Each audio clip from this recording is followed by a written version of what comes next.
Hi folks, thanks for joining us. It's Ian Jamieson here with Ange. There's a few on the call, but that's great. So we're going to go a question each to start with, I think. And we've got a long list here, but we'll just kick off if we're good, yeah? Colin Watt. Would you like to go first, Colin? Sure, thanks Ian. Hi Ange, how's it going? I'm good, thanks. Colin, how are you, mate? Yeah, doing good. Just before I ask the question, just wanted to pass the condolences on after the sad loss of Betty yesterday to his family and all of the Celtic family. So very sad to see that. But the question to you, Ange, you spoke at the start of the season about this being a long-term project, and the project has different phases to it. You'd say maybe phase one was the summer window, getting the players in, and then behind the scenes bringing in guys like Anton McElhone into the sports science department. As we approach phase two of this with the January transfer window coming, what do you see as the focuses for yourself and your team, both on and off the park, as we enter phase two of the project? Yeah, so I guess from my perspective, even though, as you said, I go into every sort of new opportunity or new job with a vision for the long term, but totally understanding there's some short-term objectives we need to attain as well, particularly at a club like this. So, I was very reticent to sort of talk too much about sort of the medium and long-term objectives of the club, because I didn't want people to think that we were dismissing what was before us. And as we all know, the early part of the season is a really important part of the season for this football club, both in Europe and domestically. So, my thoughts and probably my sort of remarks have been about the present, because I still think that's the most important part of what I'm doing. But beyond that, as you said, we went through the initial window where bringing in the right type of players for the football I want to play was important, and it was a busy period, as well chronicled, and then also sort of assessing the organisation here in terms of the staff and the infrastructure. And as you said, we brought Anton in, who's been a fantastic addition. Before that, I was very comfortable with the staff we have here and their ability to work in the manner that I want and set the environment like I want and be able to sort of execute the plans I want. So that meant that I could sort of look beyond what's here and see the gaps we have. And there's no doubt going into January, as I said, we've still got some work to do with the playing roster, particularly in terms of depth in certain areas. And then, I think in terms of the structure around here, I still think we need some work around our, recruiting and a whole sort of scouting department and that area. And that'll sort of be the next sort of focus for me, to make sure that, we get the right people in that area, so that we, it's probably the one area where, football is changing rapidly in terms of the information that's out there and how you get that information and how you use that information around, particularly around scouting. So that's kind of the next step for me in terms of sort of January. Well, thanks very much for your time, Ange, and all the best for Saturday. Cheers, mate. Thank you. Thanks, Colin. Seltzer here. Hi, Ange. How you doing? Good, mate. The Celtic fans have, of course, fallen in love with Jota. Do you expect any movement on that deal in January, or will the club and the player wait until the end of the season to get that finalised? Look, I think with all those kind of issues, I know that, people sort of get really excited. I tend to, again, let those kind of things happen naturally, because, for me, what's important is when I signed, say, and Jota's probably a good example, I wasn't just signing someone who I thought had talent. I was signing someone who really wanted to come to this football club. That's really important for me, because I think this football club gives you a unique stage if you're an ambitious footballer, because you get to play in front of big crowds in a fantastic atmosphere. You get to play in Europe. You're constantly challenged every week to be successful, because this football club demands that. So for me, it wasn't just about signing talented footballers. It's signing players who can fit the style, but also who want to be here. And that extends to, whether we keep people here. For me, the situation with Jota or anyone else who's here is that if both parties want this to continue, I think we'll make it continue. But I'm not going to be jumping at situations for any other reason than I think it's the best thing for this football club. And Jota's enjoying his football here. He's loving the club. He's loving his teammates, the way we play. He loves playing in front of our supporters. If that continues, then and he wants to stay at this football club, then we'll make. I'm sure we'll start those negotiations and come to an agreement. That's not going to satisfy everyone, because I think people just think you should just sign players as soon as they show some potential. But as I said, for me, what's more important is that we have footballers here who appreciate what they have, and Jota is certainly doing that at the moment. So I can't give you timelines. All I can say is if it continues as it is, then I'm sure he'll be part of this football club beyond this season. Thanks very much, Ange, for your time. Thank you, mate. Okay, thanks. Patrick Loughlin. Hi, Ange. How we doing there? Good, mate. Good stuff, man. One of the questions I've got to ask then is, obviously, it's been 5 months since you've arrived at Celtic, and I understand your understanding of our league, of the size of this team there. But one of the things I would want to know is, how are you finding life over here in Scotland? How are you finding the furore with the fans, and what obviously they bring to the club and what they bring to yourself? And are you settling in? And most of all, are you loving it here at Celtic? It doesn't feel like 5 months, mate. I'll tell you that. It's probably the question people ask me most is, sort of, hey, how long I've been here. I've got no idea, because it feels like I've been here forever, but also feels like I've been here a minute because, of everything that's happened. Life's great. I really can't complain. Obviously, I came here understanding the responsibility I have as football manager of this great club, and I take that very seriously, and my focus has totally been there. And I'm lucky because I've got a real supportive family, particularly my wife, who understands that in these initial stages, that's where my mind's going to be pretty much all the time. And that's not a sacrifice for me. It's what I'm really passionate about and love. So I've settled in really well.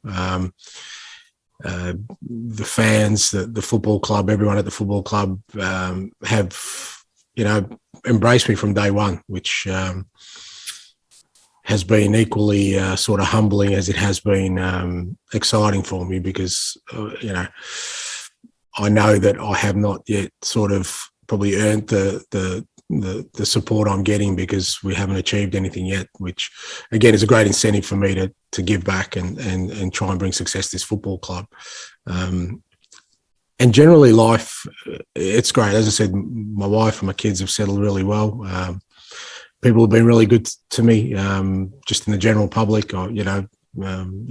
People sort of say you've got to be a little bit wary. It's just not my nature. We'll go out and about and do the things that normal families do. And if we bump into people, and I'm happy to say hello. And everyone's been super kind and super generous. I often say you folk don't understand just how friendly and welcoming you are in comparison to the rest of the world. So I've been invited to numerous people's houses who I've only just met. So, it's been great. But at the same time, as I said, I don't take the responsibility I have for granted in any way, shape, or form. I know why I'm here, and it's not something that's about fulfilling myself personally. It's about contributing to this great football club and its supporters, and hopefully bringing some happy times here. Brilliant, mate. All the best. Thanks, bud. Thanks, Patrick. Paul at Celtic Fans TV.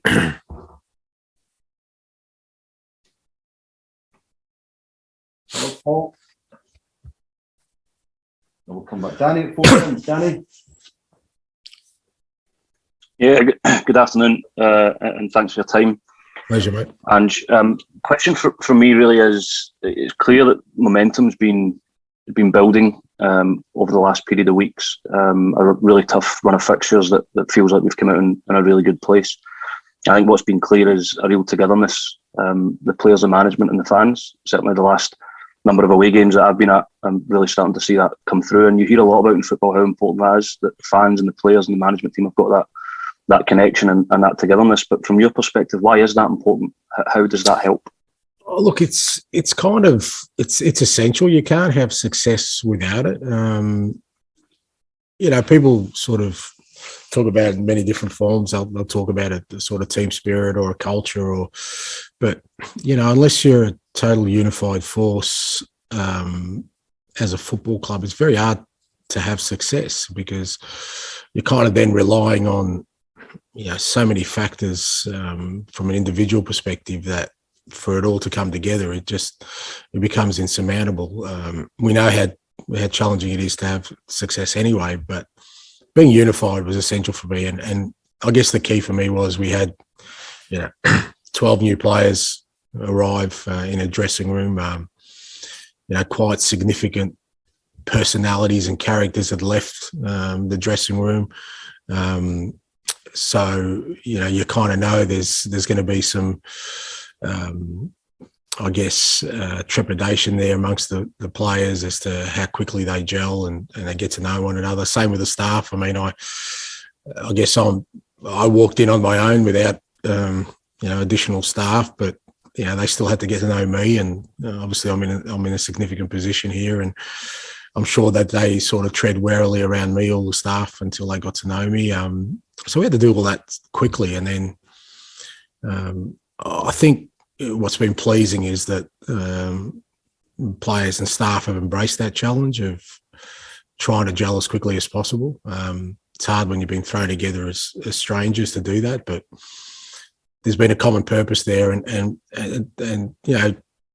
obviously Cal's been a big part of that, him being the leader in the dressing room in particular, of just making sure that all the new players settle as quickly as possible, feel comfortable, create the right environment in the dressing room where it's not just about, obviously we're coming here to be driven and ambitious, but also to understand that we need to rely on each other. And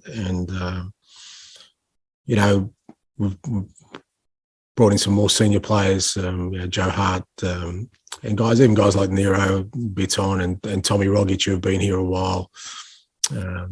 Those kind of people are really important to creating that. And then the key for me then became with the fans, and I said to the players from day one, I just sensed the fans, if they saw us playing the football that I wanted us to play, they'll forgive us in the short term for any mistakes or inconsistencies if we're at it for 90, 95 minutes. If we're going at oppositions, if we're getting them up off their seats, if we're getting them excited, the fans will buy into that. And pretty much from day one, and you guys all know we haven't been the most consistent from the first day.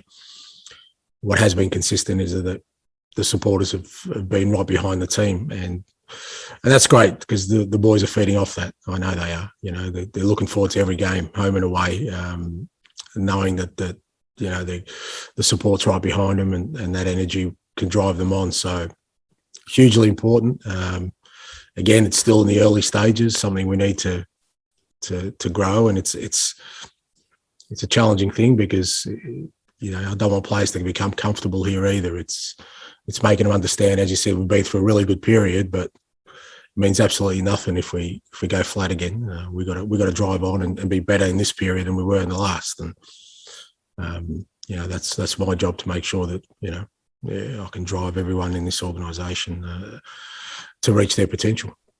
Good luck, and sadly, thank you. Erin. Hi, Erin. Hi, Ange. Thanks very much for your time. Pleasure. Since you've joined Celtic, you've clearly demonstrated how much you've bought into the ethos and the core beliefs held by much of the support and what Celtic truly means. The Celtic supporters are a poetic group of supporters with a close connection to their faith and heritage, which you would have seen last week at the Tommy Burns story, and I'm sure you would agree there wasn't a dry eye in the room. After attending the play, how much did the story and the atmosphere in the room help to further your understanding of Celtic, and what did you take away from the play, both from a managing and a personal perspective? Yeah, look, in terms of buying into sort of the ethos and the culture, I haven't had to do that too much because it's just fairly closely aligned to my own beliefs and my own sort of upbringing. So I felt comfortable from day one. I knew I would because I kind of understood the football club I was walking into. And so it was a lot easier for me maybe to understand, the kind of culture and the kind of football and the kind of person that this football club wants to be at, sort of in this sort of position, because as I said, it's closely aligned to my own beliefs, my own values, my own upbringing. So I guess that's, with those kind of things, it resonates more when it's more natural than I think for me trying to persuade people of that I believe in this. So yes, I think that's probably the primary reason that maybe people have responded positively to me in the position. In terms of the play, yeah, it was fantastic. Loved every minute of it. Obviously well aware of Tommy Burns and his story, but the people putting on the production, it was obviously something very close to their hearts, and they played it that way. What came through is, I think I said a couple of days after, is you can admire the accomplishments and the achievements, but it's the man that sort of breaks through. And I said that about sort of Ferenc Puskás when I got to spend time with him, that these great people, the greatest people, are the ones who stack up as men or women rather than just their achievements. And you can see with Tommy Burns, it's a reason that people hold him in such high regard. Unfortunately, we lost Birdie yesterday, and again, you just read what people have to say about the man, not the player. There's a great lesson there for everyone, I think, not just me. I think for every person out there, that being a decent human being irrespective of your achievements or your status in life, goes a long way to ensuring that you do leave the right sort of legacy for yourself, your family, and your name. Absolutely, Ange. Thank you, and good luck for Saturday. Thank you. Thanks, Erin. David Flanagan. David. Hi, Ange. Dave from the Cynic here. Hey, Dave. In your book, Changing the Game, you frequently circle back to the importance of this idea of, in your own words, finding meaning in everything that you do, both inside and outside of football. Could you expand on this idea and how it influences you as both a Celtic manager in your day-to-day on the pitch, but also for your long-term vision for the club and your players? Yeah, appreciate you reading the book. Look, it's central to what I do, to be honest. I mean, and I don't keep it a secret because I talk about it to the players every day. I think as much as people talk about the tangible things, I guess, in life, and particularly in sport, in football, you come to a club like Celtic, and everyone makes you well aware that you're expected to win every week and expected to have success. And everyone talks about that incessantly, not just at this football club, but in sport in general, in football. But my view on that is that you've got to find meaning beyond just winning. Winning can't be the end game because everybody wants to win. For me, what's more important is how do you want to attain that? How you want to attain that victory? How do you want to attain that success? In what manner, with what kind of football, with what kind of behaviour, what kind of team do you want to be? What kind of people do you want to be? How do you want to represent yourself? That's much more important. And I think when you nail that, and that's what I've tried to do throughout my career, then you're more than likely to create something special, because people are driven by more than just getting 3 points or getting a victory in a game of football. Because obviously when you're meeting an opponent, who's equally determined to get those 3 points, often, what wins is the team that has something greater driving them than just getting those 3 points. So for me, it's always been about, in a football context, well, the football we play. I just don't want to win. I want to win playing a certain way. And I drive my players and my staff to do that every day, so that there'll be games we win where we'll walk away and we're disappointed because we didn't play the football we want. Other days we'll be disappointed we didn't win, but understanding we're on the right road because we played the kind of football we wanted to play. So that's where it becomes really important for me. And I guess that's, as I said to the players, that's every day. That's, if you can find meaning in the way you live your life, because if the motivation is just to make money or to have fame or to, do those things, well, there wouldn't be a person on earth who wants to do that. But if there's meaning behind what you do, then those kind of things come to you anyway. Thanks for your time, Ange. Thanks, man. Thanks, dude. Declan McConville. Good afternoon, Ange. Just to ask you, you'll have realised the strength and depth of feelings and emotions that Celtic fans have towards the heroes and legends, particularly after you attended the play last week. You've probably read a lot about Bertie Auld the past day, and I read what Callum McGregor had to say just earlier on. How important is legends and former Celtic players to have visible in and around the club, especially for youth players breaking through the ranks? It's important for everyone, not just youth players. I mean, I've walked into here and I've just had a chat to Danny McGrain, and I just had to sit down before that and spoke to John Clarke about his.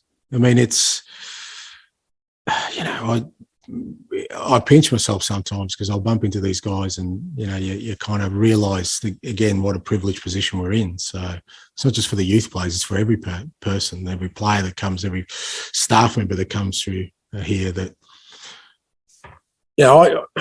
when you walk into a club like Celtic, irrespective of your position, you kind of feel, you're walking a little bit taller and you feel like you're a little bit stronger, and particularly in a position like mine.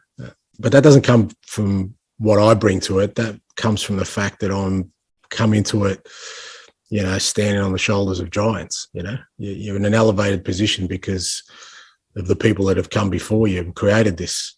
I understand that it's past players, managers,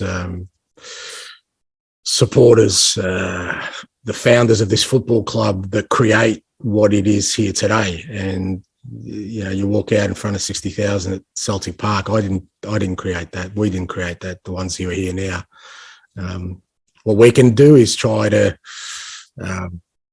sort of honour that and bring our own little bit to it. But also always understanding that whatever success that we bring, this current group, to this football club, it's on the shoulders of some absolute giants that have come before us. And, having them around is a constant reminder of that, should you need it. But I think that's the one thing that this football club does probably better than most, is that it understands its past, it heralds its past and rightly places it in the highest possible position of this football club. Thanks, Dave. All the very best for Saturday, Ange. Thanks, mate. Hamish. Hi, Ange. Hey, Hamish. The vast majority of signings you've made in the summer have really already made an impact at the club. But I wanted to ask you about three who maybe haven't played as much. The two boys from Sheffield Wednesday, Liam Shaw, Asazio Rigidi, and also James McCarthy. How have they settled into life at the club? And could we see loan deals possibly for Shaw and Rigidi in January? Yeah, look, I am pleased with sort of the majority how they've settled in so far. It's been to be fair to all the players, the new ones, and even some of the existing ones, it's been a bit of a baptism of fire for them, because we've just thrown them in and knowing that they're going to be measured straight away against, as I've just spoken about, past teams, past players. So it certainly hasn't been an easy introduction for any of our players. And the fact that so many of them have already sort of hit the ground running and made an impact is great and positive. The key to that is to keep going, obviously, because again, we're only sort of in the early stages of developing this football team and our players. And with the three guys you've mentioned, all different sort of scenarios. Sazi and Liam, difficult for them in the fact that, sometimes when you bring in young players, and those certainly players we brought in as sort of development players, much easier to bring those kinds in when the team is settled. But obviously, we brought them in at a time where, a lot of new players are in the team's still finding its way. And unfortunately, we haven't been able to get a lot of game time for them, but they're working hard at training every day. They're pushing themselves. I believe, even though they haven't played, they've improved as footballers. And, if you train every day with us, one thing I will say is you will improve. And it's about now getting them the right opportunity. They may be here, they may be, as you said, a loan deal somewhere. We'll make those decisions. Come January, we'll sit down with the boys and see what their best sort of way forward is. But every day, like I said, I believe they're improving. They're working hard. They've got great attitudes, and football's a funny thing. Sometimes it's very difficult to kind of align yourself with opportunities and the timing of them. They come along sometimes when you least expect it. As I said to players consistently, just be ready for it when it comes. And those two are. With James McCarthy, it's a little bit different. Look, again, people have to be sort of a little bit. I don't like making excuses for the players because, again, it's, they understand the responsibilities they have, but especially guys like James McCarthy, Jacko Marcus is in that sort of category as well. We signed them when they weren't with clubs. They'd already left their football clubs. They hadn't done a pre-season. They've been training on their own. The difference between them and Kyogo came straight off a season, but Jota was doing pre-season. The likes of Carter Vickers were still playing with Tottenham games. So all these other players who've sort of hit the ground running and are doing well, either had pre-season with us, came in very early. Liala Bada was another example. He came in very early, got a good pre-season with us, even though we threw him in quickly. He's had more time. But James and Jacko Marcus, probably the two, they came in late. They hadn't done pre-season. Any footballer will tell you missing pre-season is the most crucial part of the year. So we just got to be patient with them and, give them time to sort of get up to speed. They're both, training hard. They're both ready and available. They both had some little injuries, which is not surprising considering the fact they didn't do pre-season. And people aren't here every day, but we train really hard. The intensity and tempo of training is super tough. And, it takes players different sort of times to get adjusted to that. So, they're here, they're working hard, and James will get an opportunity, and I'm sure when he does, when he's ready, he'll show his quality. Thanks, Ange. All the best. Thanks, mate. Thanks, Seamus. John Reid? John? Hi, Ange. Hi, John. I'd just like to ask something about Kyogo. He's obviously started excellently for the team this season, but he played a lot of football, obviously, last season in the J-League. So he's played a lot of football this calendar year. Is that something you're going to have to take into account, especially in the second half of the season, to make sure he doesn't get bummed out and can play as many games as possible for us? Yeah, people haven't taken too kindly to me resting him so far. So I guess it's not the most popular way forward. But yeah, look,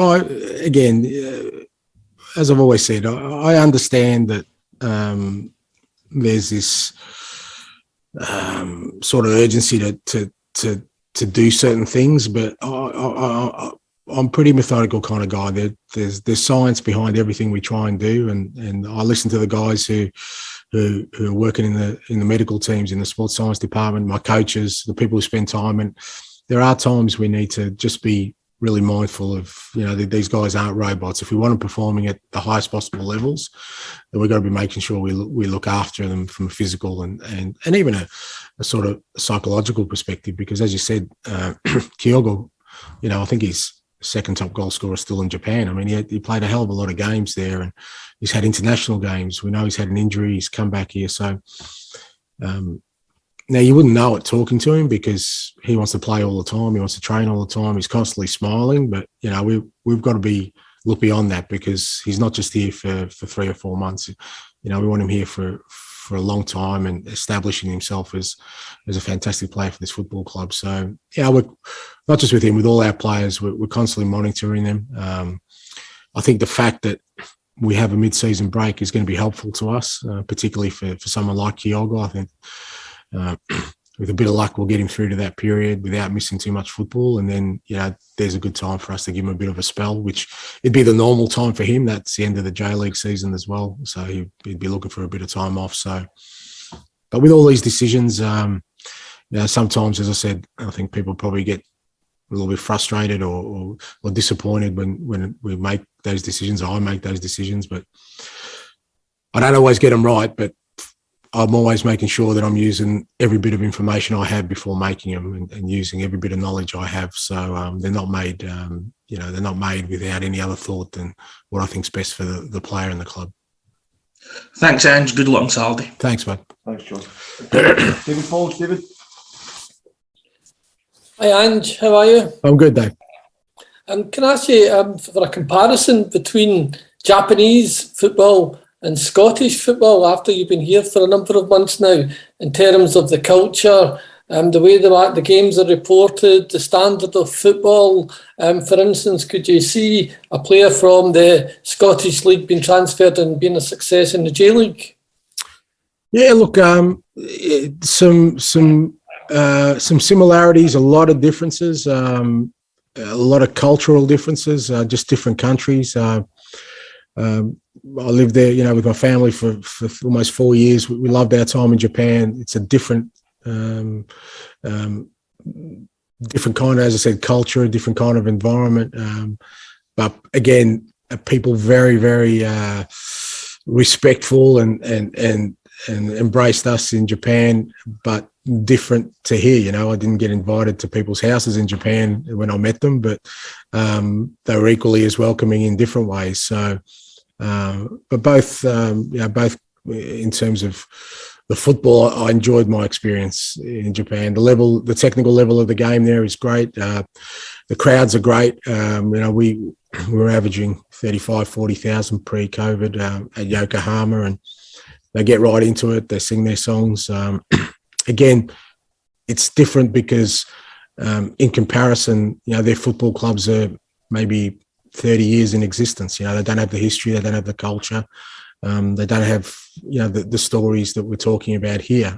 So there's a different feel to it, but equally as passionate. As I said, the standard of football is very good.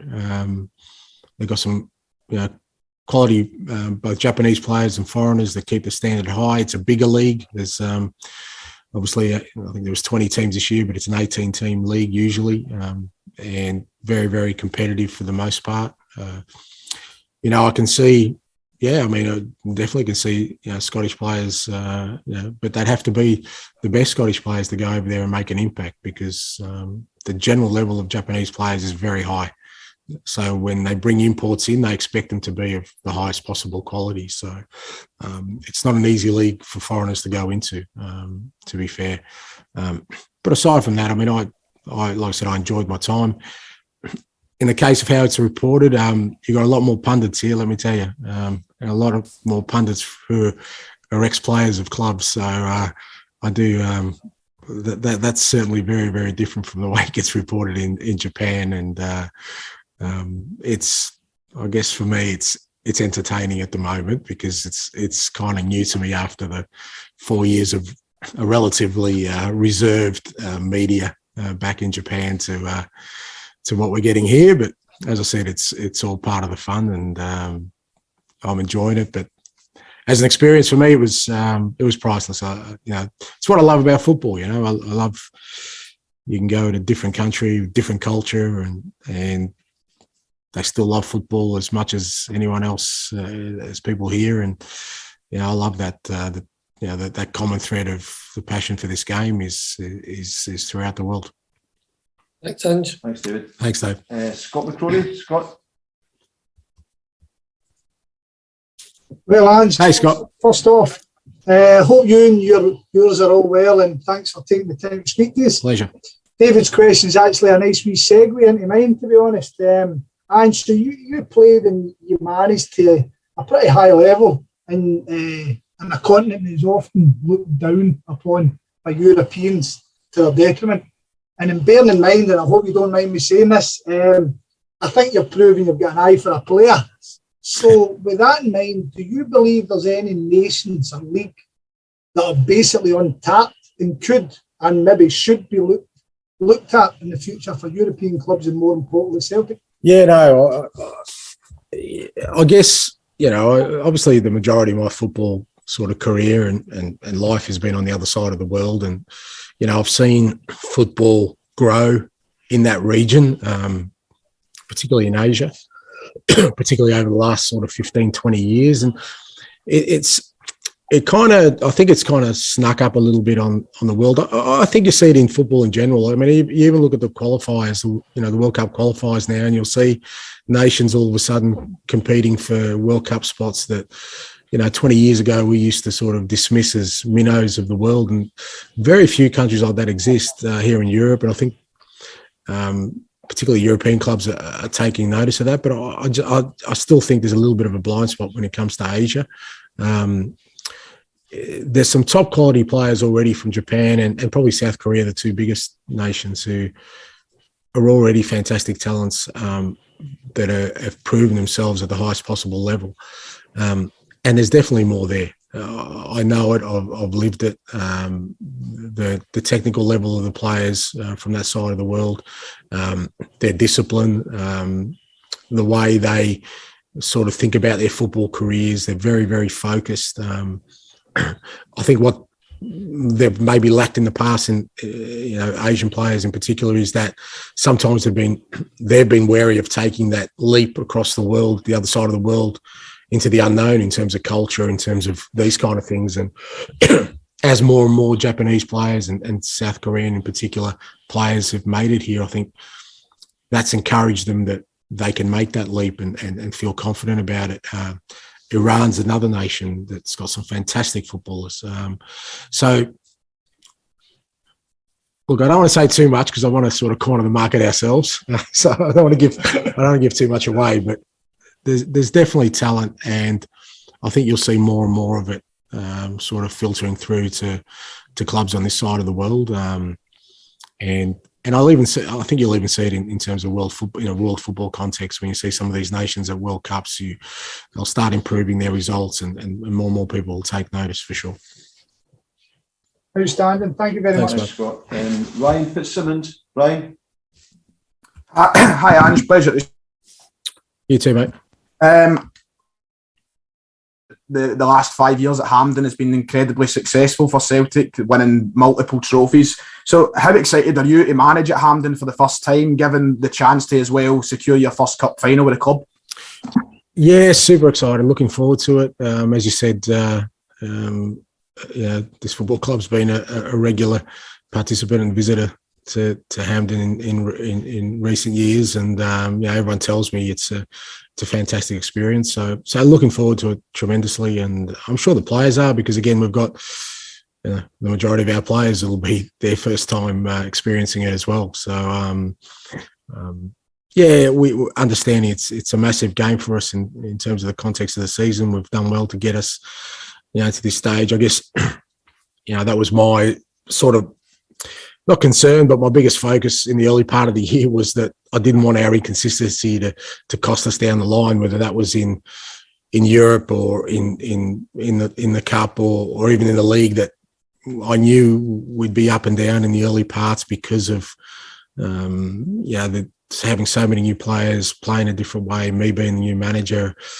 There was some key games we need to hit, and we had that game against Hearts in the first round of the cup. It was really important at that time that we won that, because it kept us alive in this competition, because I knew that eventually we'd hit our straps. It was the same in Europe, even though we missed out on the Champions League, really important for us to get in the Europa League and just hang in there.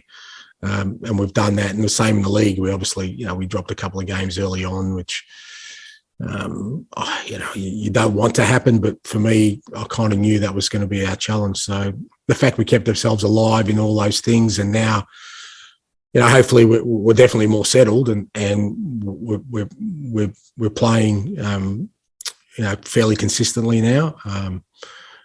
I'm super pleased that we're giving ourselves an opportunity to play in a semi-final and then progress to hopefully a cup final. So, great to be in this position. Now the job is to push on and make sure we take advantage of the opportunity that we've given ourselves by just hanging in there. And as I said, credit to the players and staff that they hung tough through that early period, and now it's up to us to sort of take it to the next step.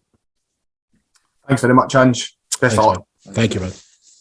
Martin, 20-minute Tim's Martin. Hi, Ange. Thanks for joining us. Thanks, Martin. How would you? We've come a long way since the start of the season, but how would you rate both yours and the team's performances so far this season? How far away are the team from being where you want them to be? Look, it's not something I kind of constantly try and measure or look at. I mean, I think what I have been pleased about, as I said just now, is that the players in particular, because they're the ones in the difficult position of being out there, they've shown real resilience to get through the sticky patches we've had. And that's a good sign for me, because it shows that whatever challenges we're going to have ahead, and we're always going to have challenges at this football club, we've already shown that we've got, apart from our football, the character within the team to keep pushing on and believing in what we're doing.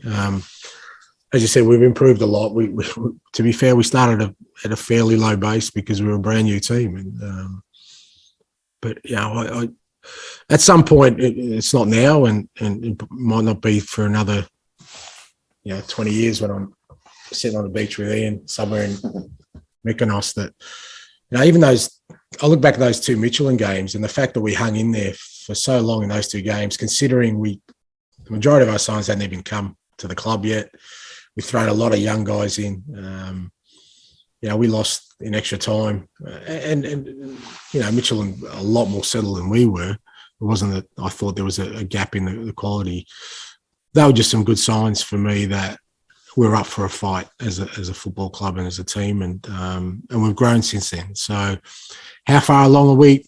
I don't know, because I don't know what the end point is. I want us to be the best team we can ever be, and I don't know what that's going to look like. So what I do know is that we've improved, and my job is to make sure that we keep improving. So what we did the last sort of period was better than the period before, was better than the period before that. Well, my job is to make sure that when we get to that last period of this season, we're playing our best football of the year. If we're doing that, then we're giving ourselves a chance for success.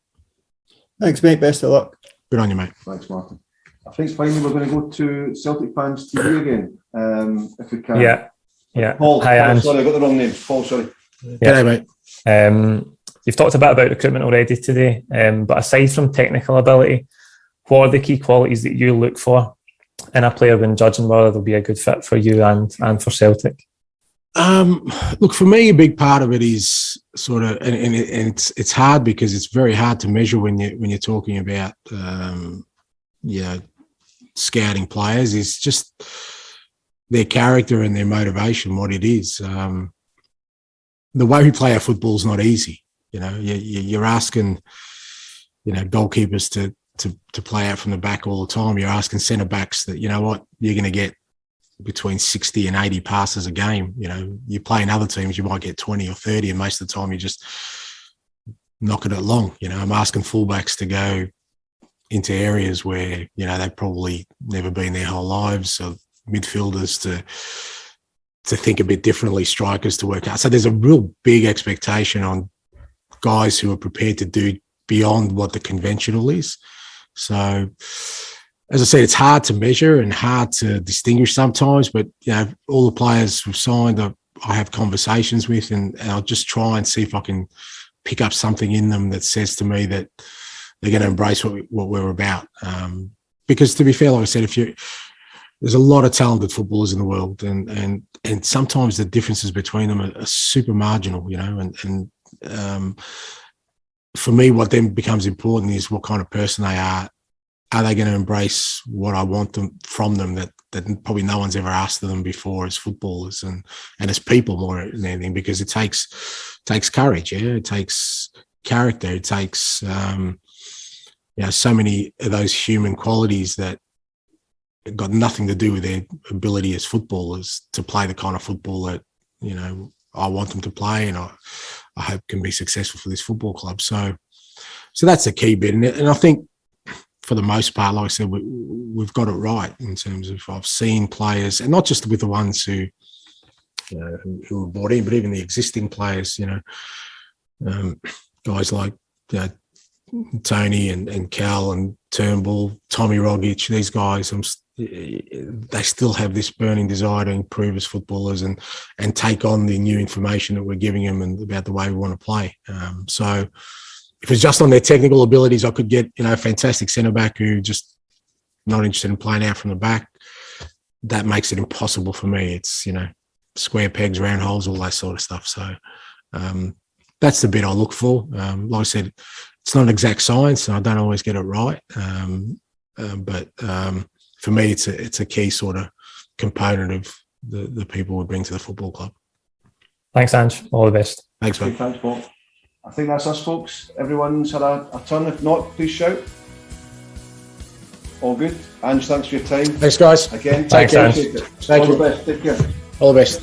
Thank you. you. Thanks.